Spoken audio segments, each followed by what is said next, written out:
Hi అండి, మీరందరూ బాగున్నారా? ఈరోజు మీ అందరి కోసం మరొక హెల్దీ రెసిపీ తీసుకొచ్చానండి. అది ఏంటంటే బీట్రూట్ చపాతీ. అవునండి, ఇది చాలా హెల్దీ, ఇంకా చాలా కలర్ఫుల్గా ఉంటుంది కాబట్టి మీరు తప్పకుండా ట్రై చేసి ఇంటిల్లిపాది ఎంజాయ్ చేసేయండి. ముందుగా మనం ఒక బౌల్లో గోధుమ పిండి తీసుకుందామండి. దాంట్లోనే ఇప్పుడు మనం పేస్ట్ చేసి పెట్టుకున్న బీట్రూట్ పేస్ట్ని మనం యాడ్ చేసేసుకుందామండి.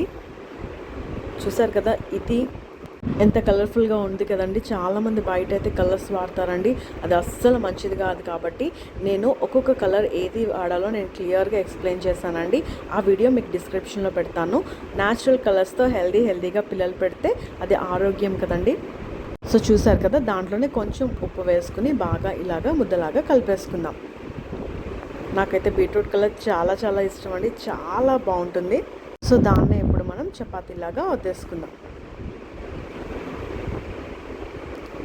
సో ఇలాగ మనం చపాతీలా వత్తుకున్నాం కదా, ఇప్పుడు మనం రెండు వైపులా బాగా ఫ్రై చేసుకుందాం.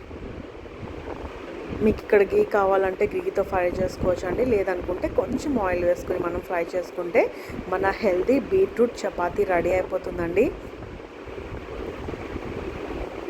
సో ఎప్పుడు చపాతీ మామూలుగా కాకుండా రోజుకి ఒక కలర్లో మనం చేసి పెడితే తినడానికి కూడా పిల్లలు కానీ పెద్దలు కానీ ఇష్టపడతారండి. సో అందుకనే మీరు ఇలా ట్రై చేసి పెట్టండి. నేను చేసిన రెయిన్బో పూరి కూడా ట్రై చేయండి, చాలా ఎమ్మీగా ఉంది.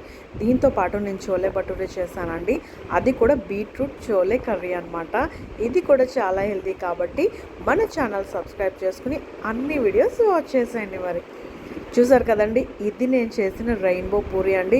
ఇది అయితే చాలామందికి నచ్చింది, మెయిన్గా మా పిల్లలు అయితే బాగా ఎంజాయ్ చేస్తారు.